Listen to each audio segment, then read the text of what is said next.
Like we always do about this time.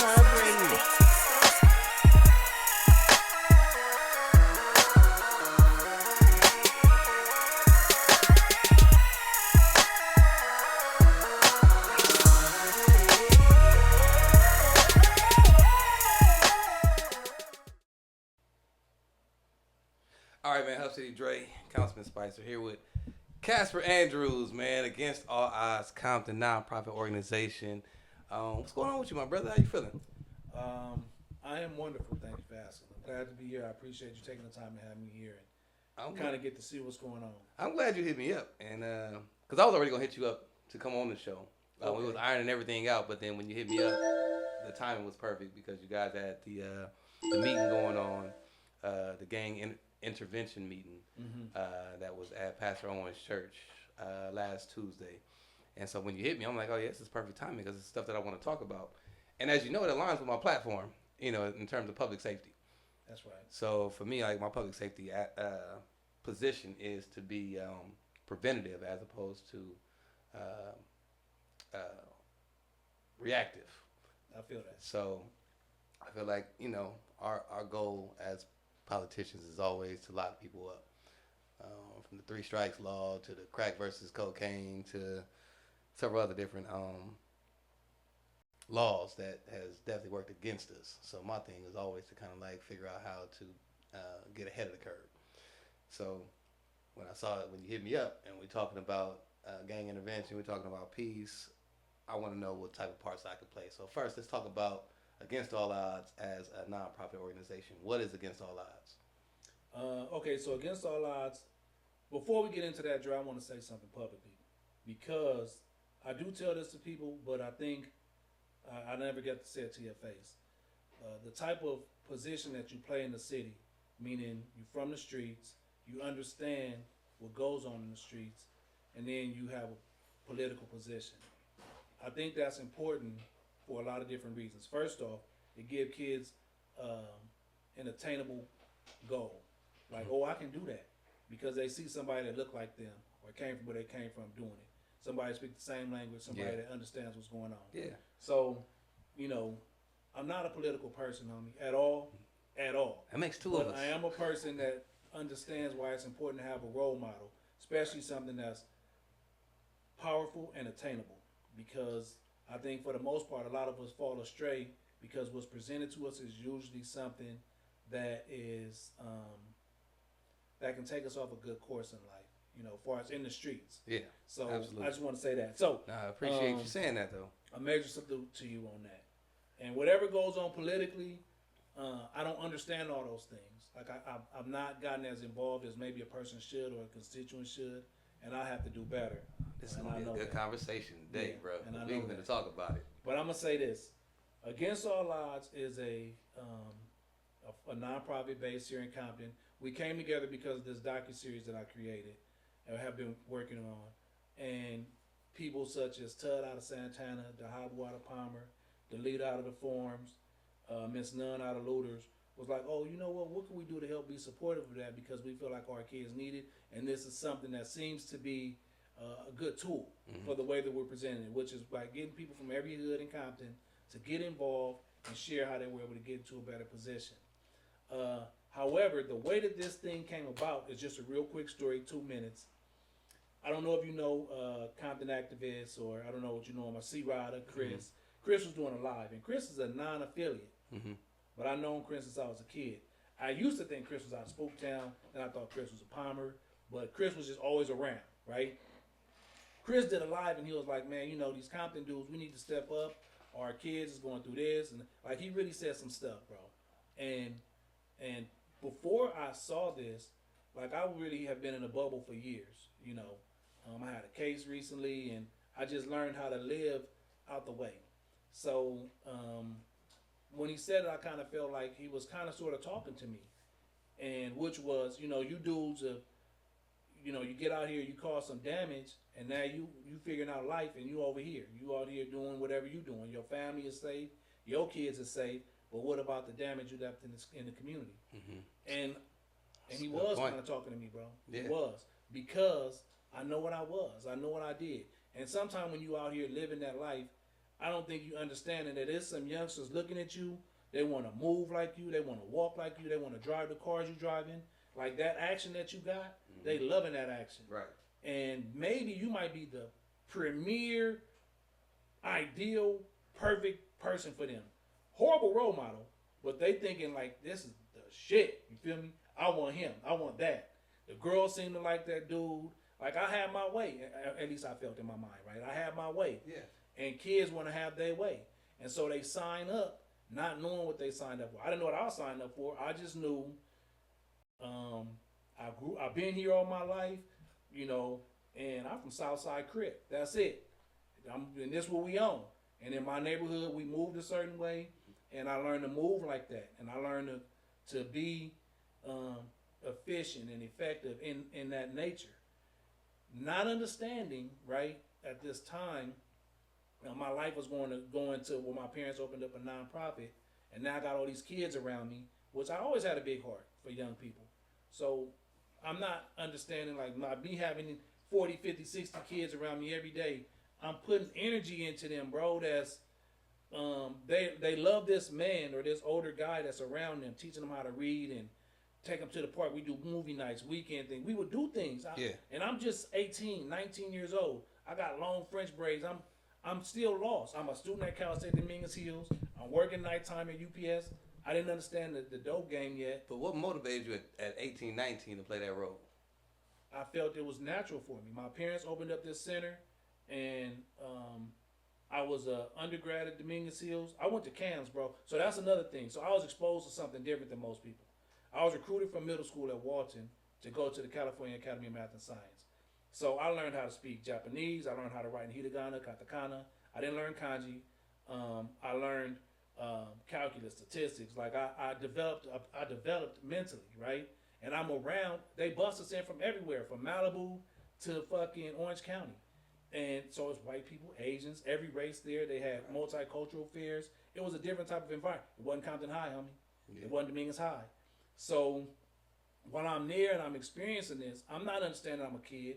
The exposure, you know, the mindset that I'm developing.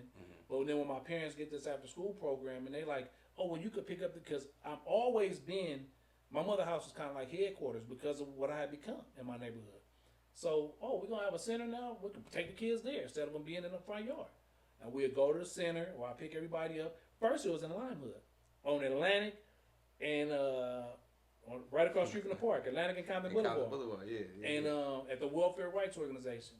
And the Lime Hoods came up there one day because, like I said, I'm braids, I'm Casper. And so they pressed me like, nigga, you can't be over here. I'm like, look, I'm over here on this kind of time. The kids there, fans and all that. We here in this parking lot. I said, however, if it needs to be that way, I'll come back and we could run ahead up if that's what it takes. But I got to come over here because this is what we doing. And you know what they said? Swear to God. It was a gang of us right there. I just was the oldest one. Not knowing all these finna be Southsides. I'm not knowing that this is what's finna happen later on in life. But they're like, you know what, homie, y'all over here positive. It's cool. You know, we'll make sure don't nobody come back over here fucking with y'all. Boom, pass given. So, long story short, we get the center in our neighborhood now. The Ann Hood's there, the Atlantic Drive's there, the Kelly Park's there, Tommy the Clown bringing clown groups out. It was a thing for years. Like, we functioned heavy. Okay. What year was this? This was 96, 7, 8, and 9. Okay. Maybe even 2000. But we heavy. You feel me? Like, more kids. So you had the South Sides, Atlantic. Yeah, but mind you, at this time, I'm 19, I'm 20, I'm 21, right? I'm thinking they don't know Casper yet. These is kids. I'm thinking they know this man that's helping them after school. Right. So when they get in trouble at school, I'll go to the school, talk to the principal, Roosevelt and Dominguez. I have younger brothers behind me, so they always into some shit. One of them in particular. And whenever the little homies, who, you know, when they get into something, I'm up there making sure they're okay. Not understanding, bro, is grooming. Because they're looking at me as this. I'm thinking they looking at me a different way. I'm tutoring them. I'm fucking with them. Movie nights. You know what I'm saying? I'm thinking it's... So the center shut down, right? Time goes on. Center shut down. Everybody's gangbanging. the whole however many it was, and you're talking about years of me being in their lives. But the center, every day at the school, religiously, bro, they with me. Weekends, I would keep them up there. We would do overnight events. We would do like shit, nice, good community shit. Right. But when it fell apart, you saw the impact. South Park stayed full. Mm-hmm. So,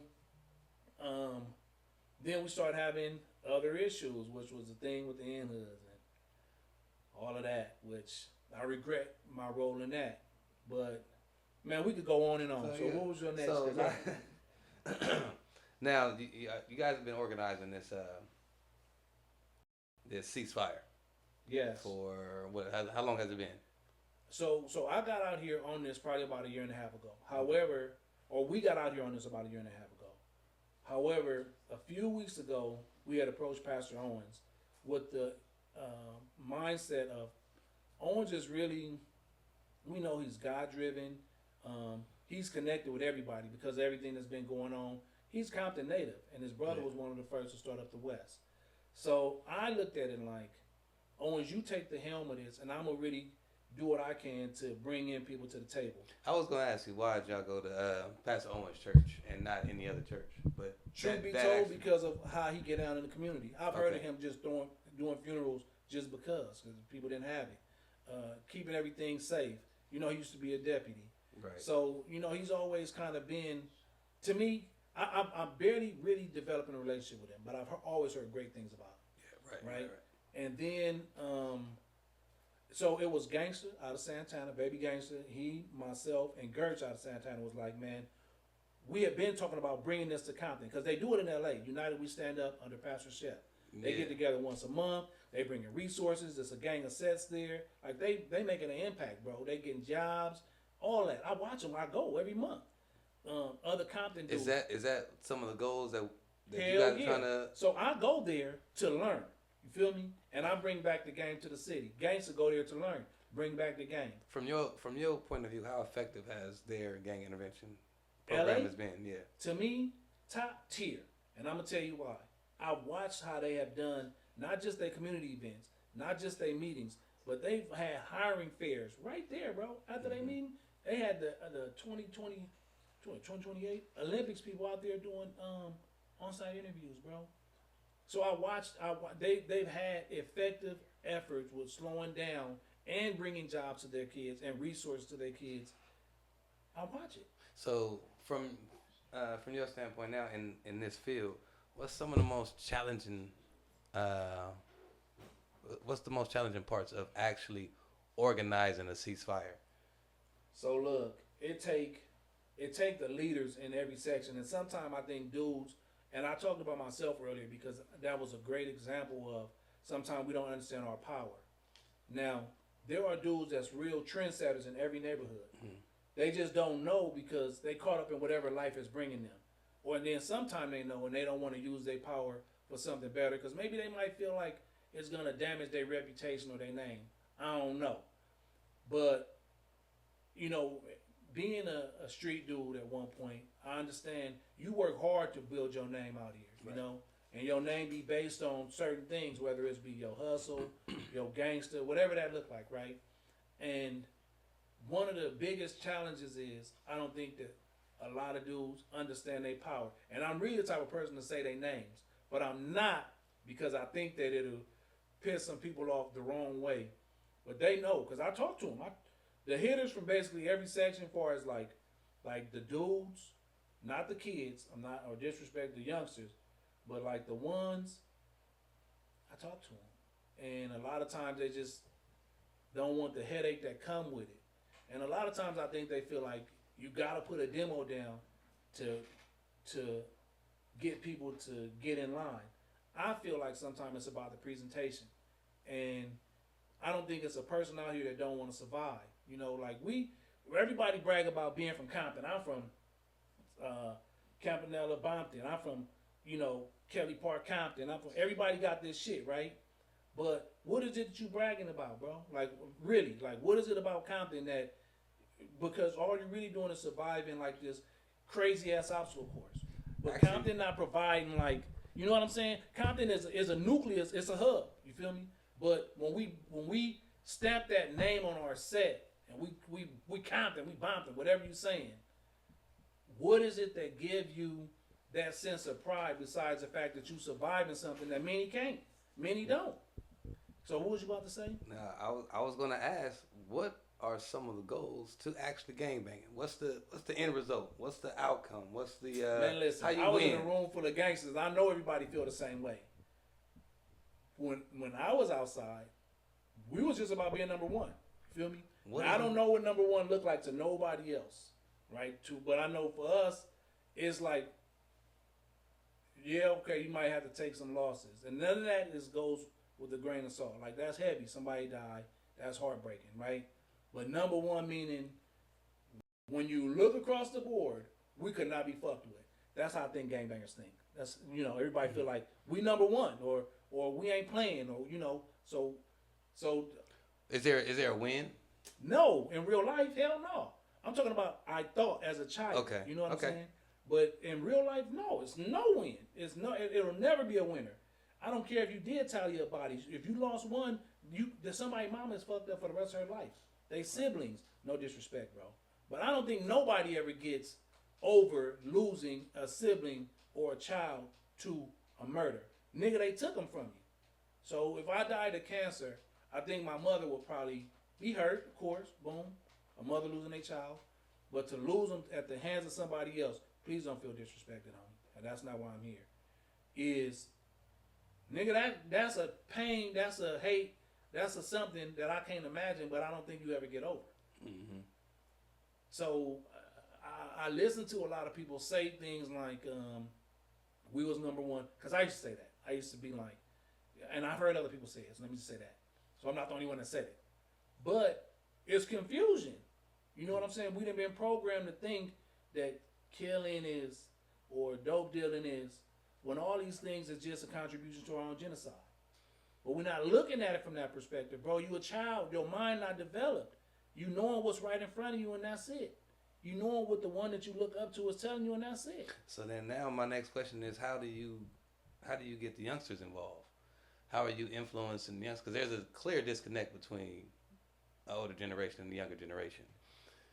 How do you have influence and organization with a young demographic? What I hope, and in my presentation is always, first and foremost, let it be known, me, I apologize for the part that I played in this. And then the type of example that I provided. Because I'm telling you, it's so easy to take on a persona, homie, that never was yours in the first place. But you adopted it for survival, for rank. It didn't belong to you. A lot of these youngsters is 16, 17, 15 years old. You pick up a pistol thinking like these your enemies, by any means. But you're not realizing that that's one person over there might have killed somebody that you know or love. So you condemn an entire community. That's not rational thinking, first off. But the approach for me would be compassion, homie, love, conversations, teaching how we even got to this position. This documentary that I'm doing, Compton gangs started because of spook hunters trying to protect themselves. Black people trying to survive. Mm-hmm. You know what I'm saying? Which was kind of like a KKK on the West Coast. And trying to survive, you click up or you create your gangs.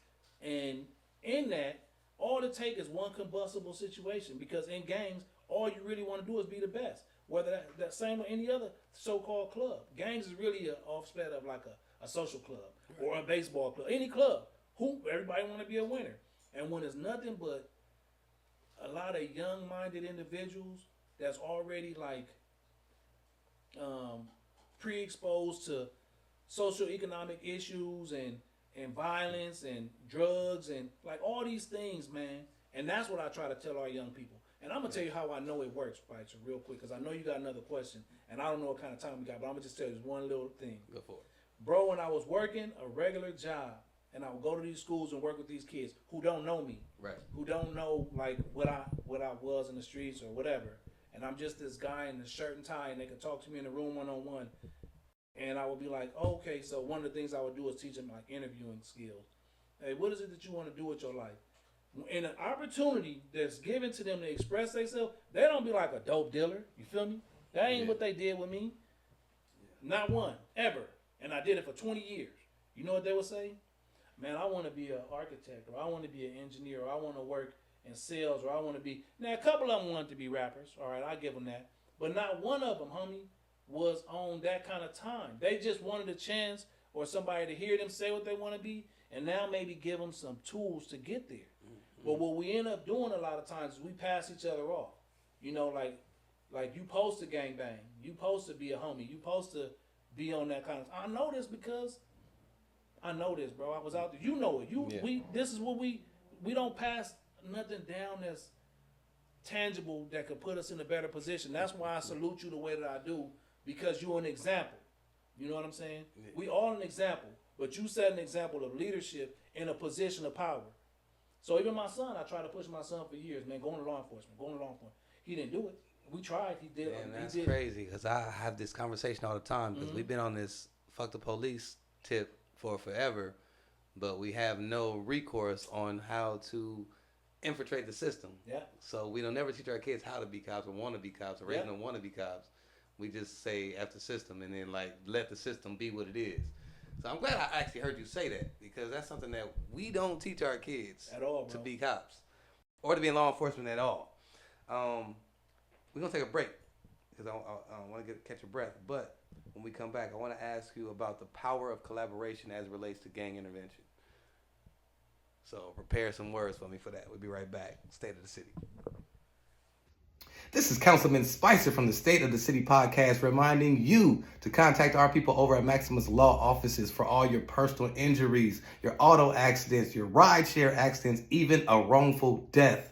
They will help you get to the bag. All you have to do is scan this QR code, fill out the questionnaire, and you qualify for your chance to win an additional $500 at the close of your case. Now here are the suitcase guys that'll tell you more about it. The Suitcase Guys here to bless you guys with some knowledge. In 2019, 251,000 accidents were reported in California alone. 129,000 of them were reported as hit-and-run accidents. This is why we cannot stress the importance of getting uninsured motorist coverage under your insurance company. Don't be left holding the bag. Come with Maximus. And get a suitcase full of cash. All right, we back, man. Hub City Dre. Got Casper in here. So we're going to talk about the importance of the power of collaboration. Now, I know you've been doing this gang intervention for a little over a year now. It takes the collaboration of various different organizations, neighborhoods. Talk to me about the power and how important it is to collaborate with other organizations. Okay, so in particular, what I've learned, especially in the element that we're dealing with, meaning gangs and streets, and trying to impact and provide some type of better position for our young people. I think that the power of collaboration is not just extremely important, but it's also imperative how you collaborate and who you collaborate with. For example, one of the reasons that I think that our effort is becoming successful is so my generation, well, let's just call it like a third generation of gangs or whatever, right? So I went to people that I know have heavier names than I do in Compton, so that they can help rally up. And these people are not not your homies. They're not beneath me. They are we a team. Okay. You know what I'm saying? So Gertz out of Santana, he got a heavy name in Compton, and he was able to pull people. You know, Baby Gangsta out of Santana, he got a heavy name in Compton. Tut, Miss Nunn. So you collaborate with people that's like-minded, meaning they want to see something better. You know, they see the position that we in. Delita, Chris, Dahabu, these are people that I feel, you know, they don't mind. They want to push a message of peace. They want to, whether it's because of what they've been experienced to, exposed to, how many times their heart been broken. So collaboration is one man can't do this. So let me play devil's advocate or poke at you here a little bit. I've heard you name several people: Gertz, Gangsta, Cynthia Nunn, and several other people. You've named a lot of Crips, one Pyru. This is true. So boom. Big Zoe out of the Nellas, FG out across Atlantic, Boogie out of the Nellas. It's people from every hood. So recently, with this table that's getting built under Pastor Owens, and sometime, Lord, don't let this be one of these times, please. My names is bad. When you start calling names, you start forgetting names. So Don Juan is a part of that coalition that we're putting together under Pastor Owens. I talked to Elbow under that coalition. And so the coalition will really be, I'm a backseat. I'm just helping bring people to the table. But that coalition is equal amount of Pirus, equal amount of Crips, so that they can vote on the direction of things. There's no money involved. There's no political power involved in Compton overseeing this, or, because the last time people felt like their hearts got broke, it was money or something involved. I don't know the backstory. I wasn't involved, so I don't want to say nothing like that. But people felt like it just didn't go right. So this time, for the sake of just keeping it pure, it's a real core team of people, Taboo, that's like the think tank with Pastor Owens to make this thing move forward. Whether it's time for flyers to get put together, whether it's time for information to get shared, it's going to be through this think tank with Pastor Owens at the helm of it. So it keeps it kind of pure, and then it keeps it a real team. No big I's or little U's. Everybody is on the same playing field. It's not like 10 Crips and 3 Power Rules. I made a horrible mistake when I made those flyers. And, I hope Miss Nunn see this, because I publicly wanted to apologize to her and anybody that got impacted by that. I was supposed to have all eyes on that can give me some, but I didn't. I was moving. Yeah. And I was wrong, because ultimately, in order for this thing to work, both sides have to work together. And a person like me that's making a flyer need to make sure that both sides is equally represented. They feel good about what's being said. And if not, then we address that, and then we fix it. So that, look, this whole gangbanging thing, most time people fall into it for a bunch of different reasons, but respect be one of them. And how many wars have popped off because somebody felt disrespected? And here it is, I'm making flyers thinking I'm doing a good thing. I'm moving on Casper time, because sometimes I could be like Sonic the Hedgehog, bro. And I should have just been like, hey, Miss Nunn, what you think? And I didn't. Or, Taboo or Big Zoe or anybody. And I think that's the power, again, going back to the power of collaboration, is just like, just checking in with the team, the core team, just, maybe, and I think that's something that we all can do better. I think that's something that we lack as a black community, communication and collaboration. So now we're talking about this ceasefire, and we talked about earlier about, connecting with the youth. And we know that the youth is usually the ones that are a little more active in the streets. What do you think people or the youth or the active ones would need to participate in a ceasefire? I'm one of those people that say, I can't ask you to stop doing something without offering you an alternative. So what is the alternative for to get them to collaborate on the ceasefire? So I think that there's a multitude of responses that I would give for something like that. And I think that there are leaders amongst this generation, like some of our rappers, Compton AV in particular, who have a mindset of wanting to see something different. I've had conversations with Geechee Gotti. I've had conversations with even Teezy, AV, all of them, that are kind of really pushing music right now in Compton. Mm-hmm. And one-on-one, they all say the same thing. We do want to see something better. You know what I'm saying? And I think it needs to be in waves, addressing them with respect, not trying to tell them what things need to be, but giving them a chance to both be at the table when the time comes, so that it can start really getting filtered out. A lot of what we do in our community, and I hate to say it, but Kendrick Lamar was a great example. Our music sometimes can set a tone. You feel me? And it's been like this for generations from slaves. And you and I was just talking a few minutes ago, a lot of stuff that we experience in our communities, at least I feel, is like generational. You feel me? So whether it be us in our hymnals trying to sing about during slave times how to get up out of here, or just keep our minds sane, music has been a heavy part of our culture as black people. And I think that when it comes to doing this ceasefire, You got to get the musicians and these rappers. Mm-hmm. You got to get these young people, just like you said. If you take something from somebody, replace it with something. Whether it be things that they have a actual desire to do, whether it's a trade school, whether it's some kind of other job outside of a trade, get them some more education, get them some counseling. A lot of them need, including myself. You know, I was in counseling for years, literally. If people know me, they know. Anger management. No, I want to go back to this counseling thing because that's important. So, you said you did counseling. Hell yeah, for years. Are you Well, advocate? I was put on medication and all that. Go ahead. Are you an advocate for someone actually having a conversation with a therapist? Yeah, I am. I think people need it. Why do you think we don't do it? I know we need it. Why do you think we don't do it? Because it's taboo in our community, homie. And we believe you're supposed to be hard as a rock. So what you talking about? Why you need help? Because we do. We believe that we built to last, so we don't have to go and get no help and stuff. Bro, listen, I had to learn the hard way. And it took a lot for me to become this that I am today. You understand? Like I'm calm, I'm cool, I process things a little bit better, but you know, it took a lot. It took a lot. And I understand that for our young people, we tend to be so quick to be like rah-rah with them and support rah-rah with them. So to answer your question that you were saying earlier, we got to be better examples. And we got to put better examples in front of them. So when you start like gassing up somebody, don't gas up no sorry ass nigga that ain't trying to do nothing with himself just because he carry a gun. You feel me? That's fear talking. That's not leadership.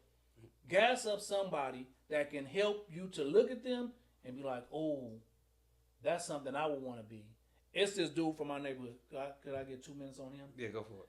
All right. So right now he's not doing good. Prayers up to Dottie. He's doing a lot better, Dottie Waddy. I watched him growing up, right? And I watched how he would be around the younger people. He always got you laughing. He made you feel comfortable. He a G. But he never made you feel threatened. He never made you feel like, you know, I better watch this man. Mm-hmm. And so I also watched how he got married. He raised a family. He went to work. You know, he transitioned, right? And that became somebody that I wanted to emulate or something. I didn't know this. Like, it wasn't on the forefront of my mind. But I started to know later on in life, like, that was somebody that I wanted to emulate. Yeah. Because I had a better example put him. And I'm not saying nobody else was good examples, but that man right there. He stood out. Yeah. And so we need to continue to put quality people in front of, and then interact with the dudes that you know, because I was lost. Hey, man, how many fathers growing up did you know in your neighborhood? Fathers that was involved? I know it's a random question, but no. So look, I knew some. I lived on my street for a long time, all my life basically, and I knew like Papa South. I knew Mr. Wheaton. I knew Mr. Clay. I knew these men, but the problem with me was they were a lot older than like. So they wouldn't. I don't know who my father is. So let me just start by saying that. So they wouldn't have been like my dad's age. They was older than him, right? They would have been older than whoever would have been my dad. But they were like, you know, like old cats. You feel me? Like they'd speak to you and, you know, like show you some love. Like a grandfather. Boom. And I did know some people that I felt were good people, but that man in particular, I gravitated to. So the more, and that's just me, Casper, but the more good people that you have, let's just say a Spicer, I would think that you would be an ideal person for a young person to gravitate to. Not just because you'd have a podcast, not just because you're a city council member, not just because you're a father, not just because, but because of all those things. Like you bring something to the table that a person can borrow a little bit of this and a little bit of that and a little bit of this. And before you know it, you become something that you probably wouldn't have never known you could be. But it take you to see some for me. You gotta see it. Take me to see it to think I can be it. Yeah. You know, that shit, if I can't see it, I wouldn't even imagine it's attainable. Yeah, we talked about the Kendrick Lamar video shoot, the concert, the whole energy that was happening around that time. Right. And it's not something that you guys wasn't already doing beforehand because we were already working on a ceasefire. But that highlighted a unity in LA and Compton and Watts and Long Beach and that area. It did. My question to everybody that day, because I went to all the gangsters that I seen show up at the monument, and I asked them about the unity, about the peace. Everybody acknowledged it. My question to them then was, how do we maintain this same level of energy? What's next? Past this moment. Boom. In music. All right. So this was my response to that, bro. And I'm gonna tell you, I've got this stupid look on my face, but it's for a reason. A few weeks before that, there was this young man named Robert that was killed off of Greenleaf. They had they just had his funeral, I believe, and I met Robert one time. It's right there in my section. I'm coming out of there visiting moms, and I see a young dude on the side, making fish, frying fish, selling plates. He out there with a dude named Six Pack. So that was kind of like, who is this? So I pull over, and I like to support my people when I see my people. So I have however long it take conversation with him while he's frying the fish, and he tell, oh yeah, my family live here. I do this sometime. I'm an entrepreneur, boom, boom, boom. Phenomenal young man. All we had was a 15, 20-minute conversation. I can't say I know him. In hindsight, a buddy of mine used my boat, and he was like, man, he was one of the dudes using the boat when we was out there. He showed me a picture of him using the boat, and I'm like, oh, I didn't even know that. But so I didn't realize it was some type of connection, right? Right. Now, Kendrick Lamar set it off, and it's a rap beef, but it also brought some unity in the city. But it made me reflect on, damn, the city not pushing no real energy or effort behind Robert, homie. And this was, to me, a major violation. In his yard, with their family, I don't give a fuck who they rented it to or what was going on. He died in his yard, homie. In his yard. And first, I saw people kind of talking about it. And then it was just Kendrick Lamar. You feel me? And it's all this unity. And that's cool. But I just felt like our mindset, and then back to what I was saying about how our people is, it's our genetics, music, homie, music. Something fucking tragic as fuck just happened. Robert got killed in his yard, bro, with his family right there to watch him go. Right. But we couldn't unite over that. But Kendrick Lamar did a song. We outside, all of us, everybody that can come. Niggas parked fucking in Paramount to walk to the courthouse to be there. You feel me? Everybody showed up.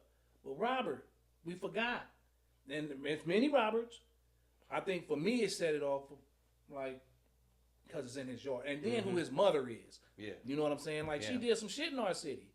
And supported other families. You know, on so many levels. And then here it is. He had to go out like that and then Kendrick Lamar. And I got love and major respect for Kendrick Lamar. So I'm not knocking nothing he does, has ever done. I ain't on that. I'm just saying it's our mindset. Like, damn, you know, everybody forgot about Robert. Yeah. You know, and why was that energy at? Because it's in his yard. Like, to me, I feel like people should have been like, nah, we ain't going to tolerate that.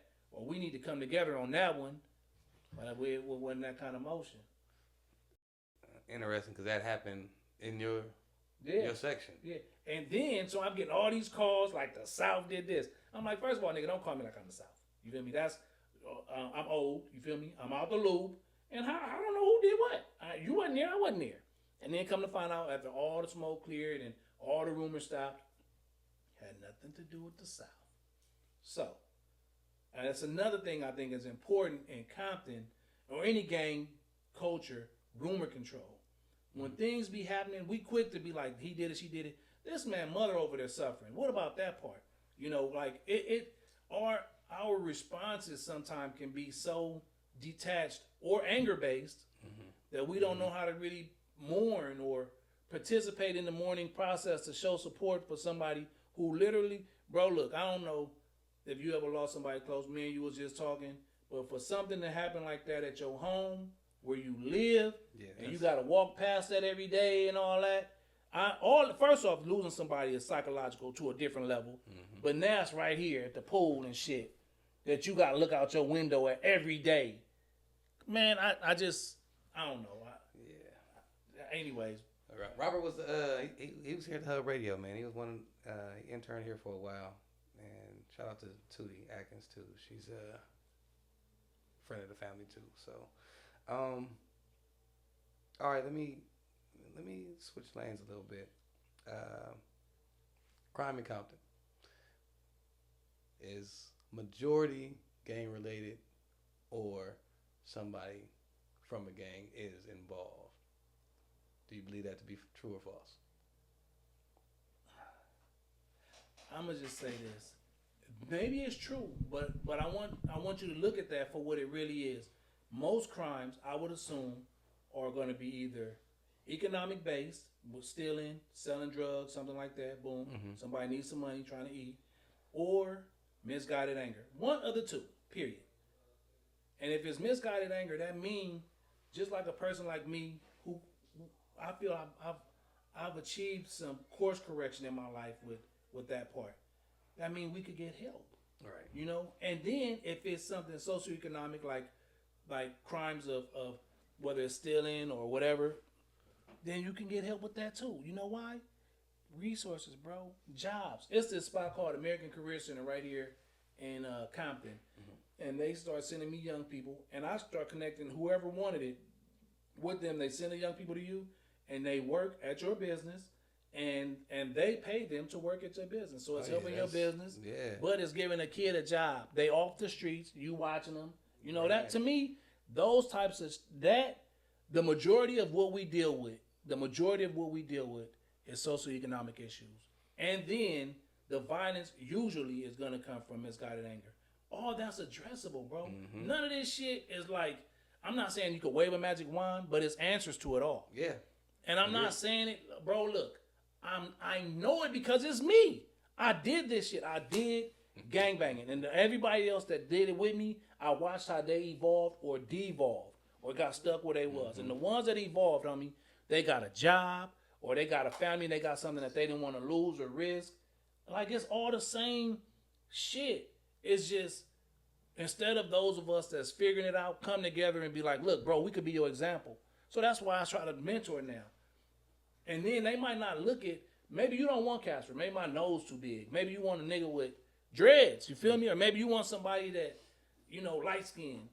But if we provide enough examples of ourselves united, there's no way that it gives us a greater chance in this fight. That's all I'm saying. A greater chance. But there are answers to all of these issues. We just have to find it within ourselves to be willing to talk, first of all, come to the table, collaborate, you know, no big I's or little U's, and then be willing to apologize for the violations that we've created with each other. You know, if we're not willing to apologize, homie, and say, you know, I made a mistake or I wish I hadn't have done that, then you still got some things. And I'm not saying you got to come to the table perfect, but if you're not willing to apologize, homie, and at least acknowledge your wrongs in this thing, that just means there's still some things about it you want to participate in. You still love that shit. Yeah. I know what it do, so I'm cool. So I'm all about apologizing, bro. I know what I was. I know what I contributed, and I know, you know, I'm no special than nobody else. So the same kind of compassion that I can have and develop, you can have and develop. But sometimes compassion have to be taught. Go ahead. All right, so if we happen to get a ceasefire,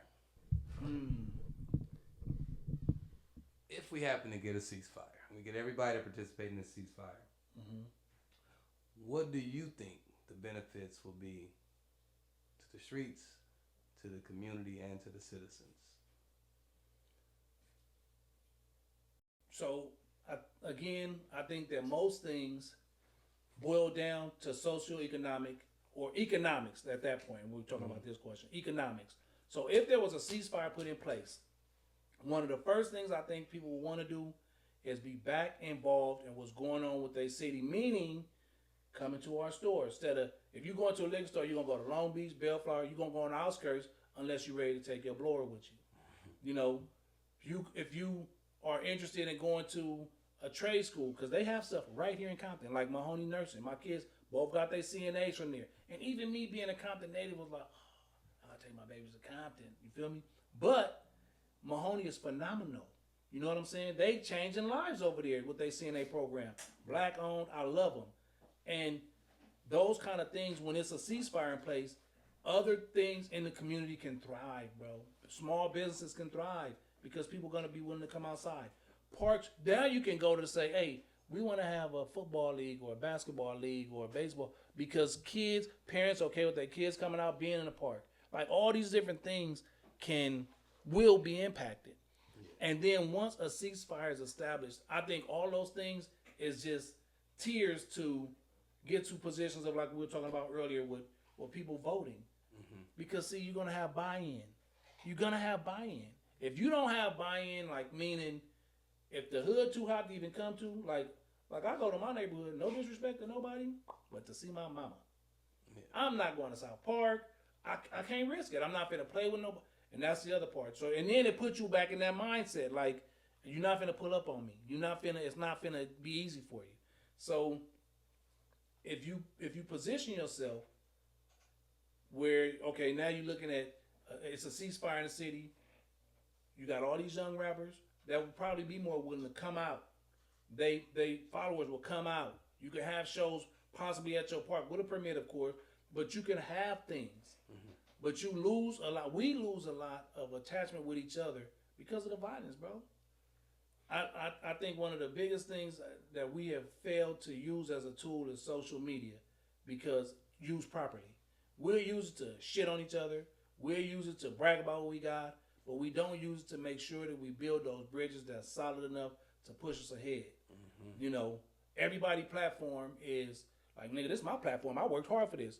Bro, it's just buttons. You feel me? Like, you didn't have to go cut the grass. It's just buttons. Post this up for jobs. Post this up for people to unite. But it's literally been people that have told me, and this is niggas that I knew. At least I thought I did. I worked hard for this platform. And I asked them, well, what did you do? What did you do? I'm sure that you did. You know, you put some cars on it, or you shot some videos. You did some stuff.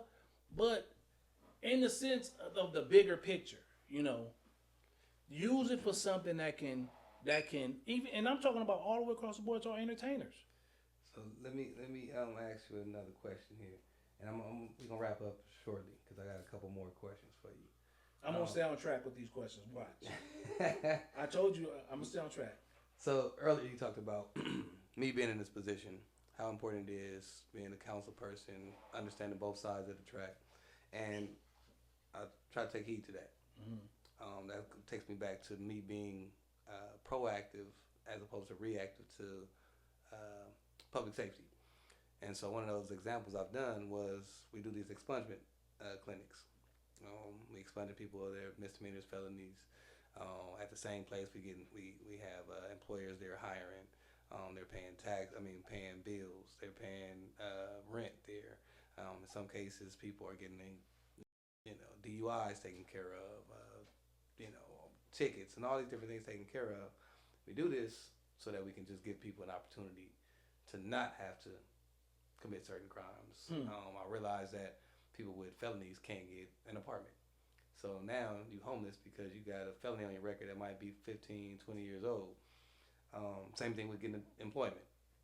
So we do these things, again, to give people some breathing space. My question to you as an organizer, as a gang interventionist, what more can I do as a council person that will help bridge those gaps, fill these voids, provide resources? What else can I do as a council person? So look, I look at people in the position that I'm in, and then as far as growing up, with the position that they represent. So the symbolic figure that a person can become, or that a person is. So here it is. You are able to speak the language of what's going on in the streets. You were able to come in a room full of. I was there. You showed up. I didn't even think you was coming. A matter of fact, you wasn't supposed to come. You had a meeting. Council meeting, yeah. Boom. And you in the room and you amongst us. And I know, and some people came to me like, man, I thought it was no politician. I said, bro, this nigga wasn't here on the role of a politician. He was here supporting the cause. And so I think symbols is everything with our people, because sometimes we might not be ready for certain type of resources. I don't know why.